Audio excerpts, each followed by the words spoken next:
Kalau konvensional yang garam tanah itu bisa penghasilannya itu cuma 15 tonan. Kalau 1 hektar bisa sekitar 20 ke 25 ton. Tapi sekarang itu yang 1 hektar itu bisa menghasilkan ke 60 ton. 50 ke 60 ton untuk geomembran.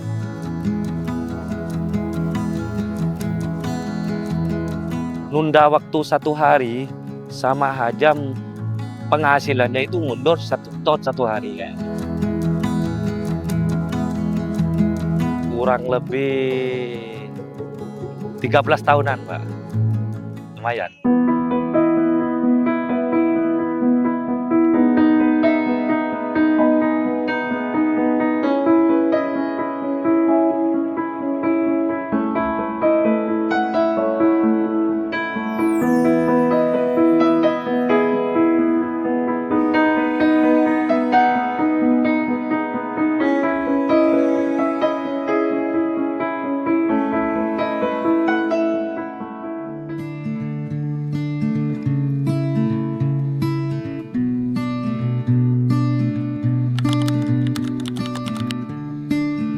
Nama saya itu Wahid, petani garam Desa Lembung, Kecamatan Galis, Kabupaten Pamekasan, Madura. Luas keseluruhan sekitar 5 hektaran, Pak. Ada yang milik sendiri, ada yang sewa. Kurang lebih 13 tahunan, Pak. Lumayan. Sebelum ngerasain jadi petani garam, ya orang tuanya jadi petani garam kayak gitu.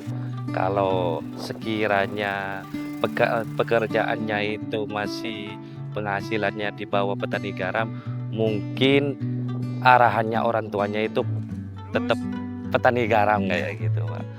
Baru penghasilannya itu lebih bagus dari petani garam, ya pasti cari yang lebih enak kayak gitu.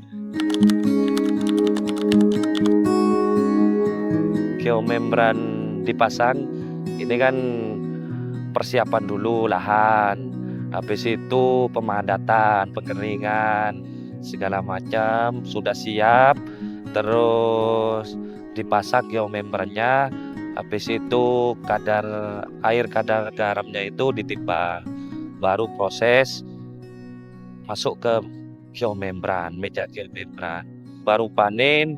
Cuma dibersihkan pakai air muda, larut ke sisa-sisa garamnya itu, baru dipasang lagi air yang siap kadar garamnya yang tua itu, baru ada biji butirannya itu kayak gitu. Kalau yang alami, yang tanah itu kualitasnya pas panen itu beda sama geomembran kayak gitu. Terus hasil panennya itu lebih sedikit dari geomembran, beda jauh. Terus masalah persiapannya itu lebih ruwet, lebih makan tenaga. Ya ruwetnya itu kan habis panen masih dibersihkan pakai air muda, habis itu disedot, habis disedot dikeringkan, dipadatan lagi. Kalau membran langsung kayak gitu, gak usah cara pemadatan lagi. Nah, untuk membersihkan sisa-sisa butiran itu, sisa panen itu pakai air yang masih kadar garamnya itu rendah, jadi larut, habis itu disedot pakai mesin. Jadi habis itu kan udah selesai disedot, dikasih air yang sudah kadar garamnya itu tinggi. Jadi itu langsung jadi proses pembutiran kristalnya itu. Tinggal nunggu berapa hari itu yang mau panen kayak gitu. Kalau 2015 kalau nggak salah itu, Pak, yang gagal panen itu. Saya 1 musim itu panen 1 kali. Dapatnya itu 3 ton 1 musim itu. Kalau sudah ada butiran, bisa 3 hari ke 5 hari itu awal-awalnya itu Karena takut cuaca hujan, ya terpaksa panen prematur kayak gitu. Tapi meskipun panen prematur tetap panen. Kalau masalah harga itu tergantung harga pasar. Untuk sementara ini kan harga 2.000. Kiranya bisa dipanen meskipun hujan itu tetap saya panen, Mbak, kayak gitu. Karena yang panen itu, yang kolinya itu sudah siap semua kalau situasi kayak gitu. Jadi kalau kiranya nutut, dipanen ya tetap panen. Kalau nggak nutut, ya itu habis hujan, air hujannya itu disedot biar nggak terlalu makan butiran garamnya itu. Jadi kalau disedot itu lebih masih kadar garamnya itu tinggi. Kalau dibiarin dimakan air hujan itu bisa larut butiran kristalnya itu. Bedanya kalau pakai geomembran itu, kalau kena hujan tidak terlalu kotor. Masalah waktu cara pengelolaannya itu harus konsisten gitu. Kalau waktu pindah air ya harus pindah air. Setidaknya pindah air ke A, ke meja A, ke B harus teratur terus. Jangan tunda-tunda waktu. Biar itu kan nunda waktu 1 hari sama aja penghasilannya itu mundur 1 ton 1 hari ya. Awal saya tani garam ya gak kenal geomembran ini 3 tahun.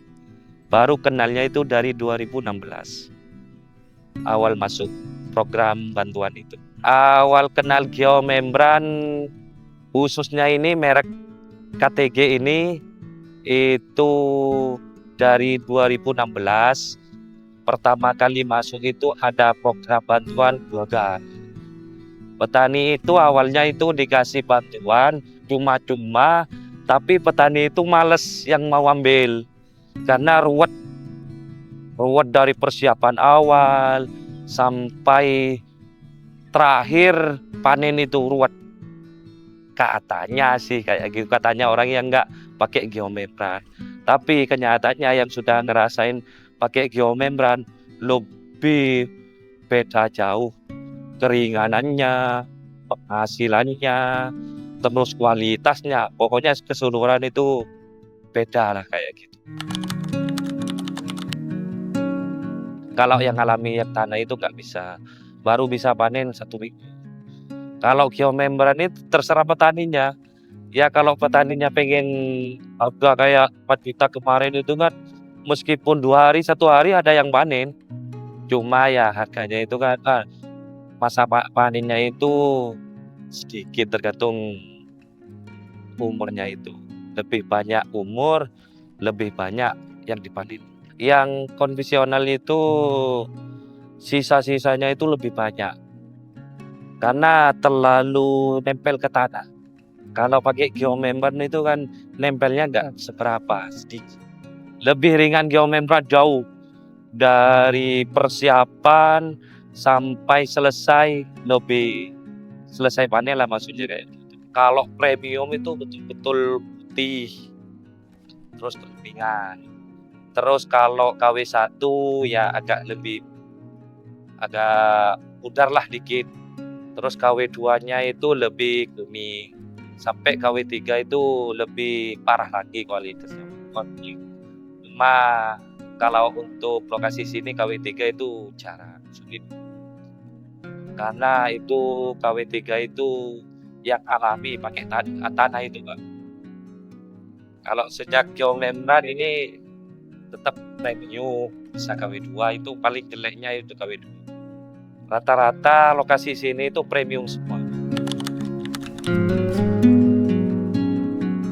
Kalau konvensional yang garam tanah itu bisa penghasilannya itu cuma 15 tonan. Kalau 1 hektar bisa sekitar 20 ke 25 ton. Tapi sekarang itu yang 1 hektar itu bisa menghasilkan ke 60 ton. 50 ke 60 ton untuk geomembran. 1 hektar kalau petakan geomembrannya itu 3 peta 50 ton 1 geomembran. Kalau normal dalam 1 hektar itu bisa 150 ton rata-rata normal. Ya tergantung kalikan masalah harganya garamnya itu, Pak. Hasilnya itu lebih banyak geomembran. Perbandingannya dalam 1 musim itu bisa 25 ke 30% dalam 1 musim. Lebih ringan. Ya tahun 2022 itu, Pak. 22 itu garam itu masuk kategori langka. Jadi kalau panenan baru itu ya orang itu sekali panen bisa megang 10 juta, 15 juta. Itu jangka 4 hari. 4 hari ke 1 minggu. Kayak gitu. Kalau enggak itu punyanya sendiri lumayan. Karena kualitasnya, Pak. Tekstur sama kualitasnya beda. Udah kelihatan. Butirannya itu lebih kasar. Terus kualitasnya lebih putih. Kalau musim normal biasanya itu harga itu lebih tinggi dari di awal pas hujan itu, Pak. Biasanya pas hujan itu, awal hujan itu kebanyakan petani itu nggak jual garamnya. Sebelum petani yang banyak yang jual, lebih baik jual. Itu karena masuk agak sulit yang jual petani itu, jadi harga itu agak kalau bicara musim normal harga itu lebih mahal di bulan 12. Iya. Tapi nanti kalau pas bulan 1, 2, 3 itu kan kebutuhan sudah, Pak. Petani itu sudah nggak pegang uang karena bulan 11, bulan 12 itu masih ada sisa-sisa panenan terakhir itu yang dijual itu, Pak. Jadi normalnya petani jual garam itu di Januari sampai April, Mei. Kalau stok agak sedikit saya jual di pas mau musim. Kalau stok banyak saya jual itu pas musim hujan, biasanya nggak ada. Sekiranya orang sedikit yang jual itu saya lebih kenal. Wah, satu kelebihannya itu pemasarannya itu lebih gampang, harga lebih bagus. Per lokasi itu ada tenggulannya sendiri. Kayak itu ada yang pengumpulnya lah kayak gitu. Cuma masalah harga itu rata-rata sama semua. Mau dijual ke apa, yang penting jualnya itu ke tengkolak, baru jualnya ke pabrik beda lagi. Modal keseluruhan untuk bayar untuk persiapan, bayar petani, bayar orang lah untuk data, terus jalan diperbaiki kayak gitu. Itu 1 hektar bisa sama geomembran ini, sama masang geomembrannya itu 2 juta sudah cukup. Lahan baru itu tergantung lahannya itu. Bisa banyak modal. Kalau sudah siap ya. Banyak itu ngeluarin modalnya itu di alat sewa. Alat berat itu kayak ekskavator. Itu tergantung, kalau lokasi jauh dari jalan itu bisa 20 hari 1 bulan. Kalau dikerjakan sendiri nggak pakai modal, tanpa modal. Jangan lupain like dan share, subscribe Sobat Panen. Yes.